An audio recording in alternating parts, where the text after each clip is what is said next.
Assalamualaikum dulur, berjumpa lagi ya di channel kita, channel petani muda lur ya. Ya dulur, aku mau ngucapin terima kasih bagi sedulur-sedulur yang sudah subscribe. Bagi sedulur-sedulur yang belum subscribe, aku minta tolong di subscribe. Salam petani muda, salam petani milenial. Ya dulur, dari awal ini aku perjelas, nanti kalau sekiranya sedulur-sedulur mau menyimak, alangkah baiknya simaklah dari awal sampai akhir. Karena apa? Karena supaya tidak ketinggalan info yang diberikan dan tidak menjadi salah persepsi bagi sedulur-sedulur semua. Nah, untuk pagi kali ini kita mau membahas tentang apa? Yap, untuk pagi kali ini kita mau membahas tentang pupuk majemuk lur. Dimana pupuk majemuk ini adalah pupuk MKP atau pupuk monokalium fosfat. Untuk pupuk MKP ini banyak produk-produk yang ada di pasaran, seperti mereknya Pak Tani, ada MKP Pak Tani, terus ada juga Big Fosfor, terus ada juga MKP dari Merauke, dan masih banyak pupuk-pupuk yang lain ya yang MKP itu tuh. Nah, untuk pupuk MKP ini kita juga sudah sering membahas pupuk ini, dimana pupuk ini adalah pupuk dengan dominan unsur kandungan P dan K, dimana unsur P-nya didominasi dengan 52%-nya, terus K-nya adalah 34. Pupuk MKP ini adalah pupuk yang amat sangat baik untuk menunjang pembungaan dan juga pembuahan. Karena apa? Karena ini kan pupuknya itu bagusnya di masa generatif lur ya. Terus aku juga sudah pernah membahas, yaitu kalau pupuk ini disprekan atau diaplikasikan di masa vegetatif, itu efeknya itu akan gimana kan juga sudah di review lur ya. Tapi kali ini kita sedikit berbeda lur. Perbedaan review kali ini adalah pupuk MKP ini digunain untuk masa vegetatif. Padahal kan dulu kita sudah pernah mereview kalau bahaya pupuk MKP digunain pada masa vegetatif ya. Sebenarnya pupuk MKP ini juga bisa digunain di saat masa vegetatif. Karena apa? Karena kandungan P dan K ini juga amat sangat dibutuhin pada tanaman pada saat masa-masa awal pertumbuhan, dimana kandungan P dan K ini adalah untuk merangsang perakaran tanaman supaya apa? Supaya cepat tumbuh dan supaya cepat beradaptasi pada lingkungannya itu sendiri.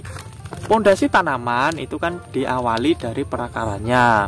Seandainya perakarannya itu kuat, otomatis nanti pertumbuhannya ke depannya itu akan juga sangat optimal.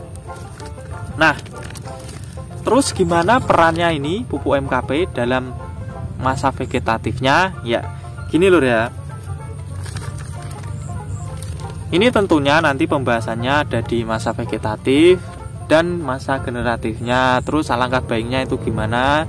Ya, ini monggo disimak. Tadi kan di awal sudah aku sebutin lur ya.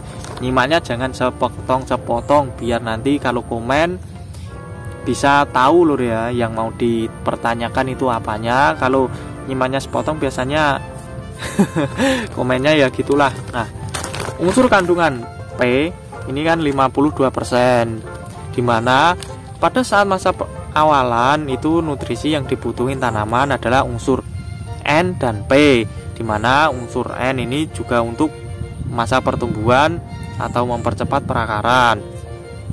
Tapi ya kalau kita banyakin di unsur N-nya, nanti tanaman akan mudah terserang penyakit. Walaupun tanaman kelihatan hijau dan tumbuh subur, batang besar itu, tapi dia itu sedikit lembek batangnya.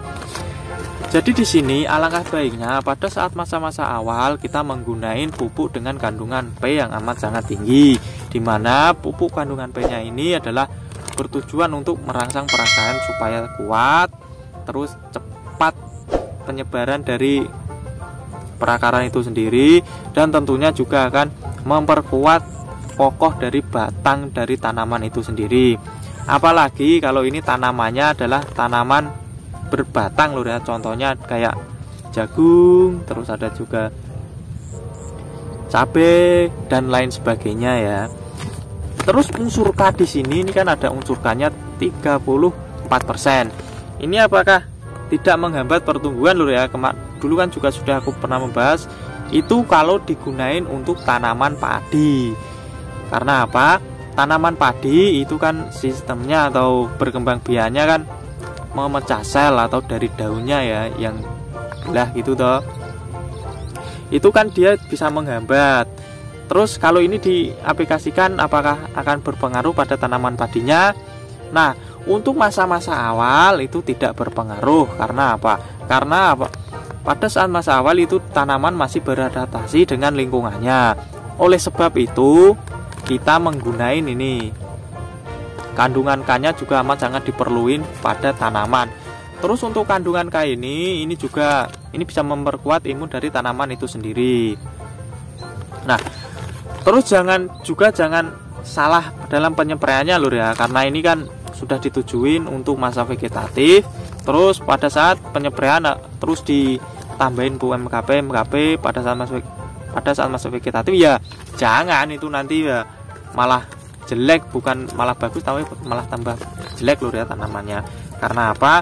Karena ini kan dikhususkan sebenarnya untuk masa generatif. Terus kapan waktu yang tepat untuk pengaplikasiannya pupuk ini pada saat masa vegetatif? Itu pada saat awal di usia 1 minggu. Terus dan kalau mau 2 kali bisa ditambah lagi di usia 21 HST nya. Kalau ini untuk tanaman padi lur. Nah, kalau untuk tanaman seperti batang kuat ya, contoh kayak tadi cabai ataupun jagung, itu bisa diaplikasikan di usia sama kayak tadi, di usia 7 HST ataupun 21 HST. Tapi kalau untuk tanaman kalau sudah di usia 21 HST nanti bisa diaplikasikan lagi di usia 35 HST nan. Apalagi kalau tanaman cabai ya, setelah usia 35 HST nan nanti bisa diaplikasikan lagi jelang seminggu terus, itu kedepannya itu nggak masalah lur. Tadi kan sudah keterangannya, terus waktunya, terus yang terakhir adalah untuk aplikasi atau dosisnya. Untuk dosis aplikasi kita bisa menggunakan dengan dosis kecil. Terus berapa dosisnya? Kita bisa menggunainya itu cuma 1 sendok lur. Ingat 1 sendok ya. Kalau kita biasanya penggunaan ini adalah 3 sendok, tapi ini karena kita menggunakannya di saat masa vegetatif dan tanamannya tentunya belum tumbuh dengan baik, kita menggunakannya cuma 1 sendok. Karena apa? Kalau berlebih nanti juga berakibat buruk pada tanamannya itu sendiri. Nah, untuk aplikasinya apakah baiknya dispray ataupun dikocor? Untuk aplikasi ini ya disesuaikan tanamannya lur ya. Kalau aku tanamannya padi, terus kalau mau diaplikasi dengan kocor ya ribet lur ya. Karena apa? Karena padi kan tanamannya buahnya gitu ya, luas, terus lahannya luas, itu kan estimasi waktunya itu kan pasti lama itu kalau dikocor itu. Kalau tanaman seperti jagung ataupun cabai atau tanaman batang yang lain itu kalau dikocor itu rekomendasinya dikocor, itu bagus karena paling tanamannya kan cuma beribu-ribu gitu ya. Tidak sama padi itu sampai puluhan ribu per lahan seperempat gitu ya, seperempat aja gitu ya, itu sudah puluhan ribu sampai mungkin ada 100.000 ya. Karena kan nggak pernah ngitung lur ya. Jadi kalau sesuaikan untuk aplikasi dosis kocor ataupun spray itu sesuaikan dari tanamannya. Kalau padi alangkah baiknya itu dispray, tapi kalau tanaman berbatang itu alangkah baiknya itu dikocor. Untuk dosis kocor dan spray alangkah baiknya itu sama aja lur, yaitu berapa? Yaitu tadi 1 sendok. Biasanya kan kalau kocor itu kan dosisnya dilebihin, tapi ini nggak usah, dosisnya disamakan saja. Dan tidak lupa untuk pada saat kita melakukan pengocoran alangkah baiknya, karena ini pupuk majemuk, tidak lupa-lupanya aku lur ya, itu ditambahin boron. Kalau boron kemarin pada saat kita mengaplikasi biasanya kan 3 sendok, kita kasih boronnya 1 sendok. Itu kalau ini kan kita cuma ngasihnya itu 1 sendok. Terus dosis pengaplikasiannya boronnya itu berapa? Ya, untuk pengaplikasian boron kita bisa menggunakan 1/2 sendoknya saja lur. Nah, itu tadi ya ini penggunaan MKP di saat masa vegetatif. Kalau untuk masa generatifnya aku nih tidak menerangkan lur ya. Karena apa? Karena kan sudah dibahas banyak ini videonya yang digunakan di masa generatif. Tentunya pada saat generatif pun juga harus tahu lur ya, ini kandungan P dan K ini loh, ini gunanya untuk apa itu harus juga sudah tahu ya. Ini secara singkat nih, ini kalau P ini P ya, ini P nya itu pada saat masa generatif ini ditujuin atau khusus utamanya ya, tujuan utamanya adalah pembentukan bunga dan supaya bunganya tidak rontok. Terus K nya ini adalah gunanya untuk apa? Ini supaya bunganya tidak rontok atau memperkuat jaringannya, dan juga ini nanti langsung pembuatan buahnya itu ya. Kalau bunga tidak rontok kan jadinya kan langsung pembuahan lho ya. Nah ini jadi fungsi utamanya itu ini P dan K nya ini. Nah dulur, ini tadi adalah pembahasan kita tentang pupuk MKP yang diaplikasikan di masa vegetatif. Makasih dulur yang sudah menyimak dari awal sampai akhir, tentunya yang sudah mendukung channel ini berkembang ya. Salam petani muda, salam petani milenial. Assalamualaikum dulur.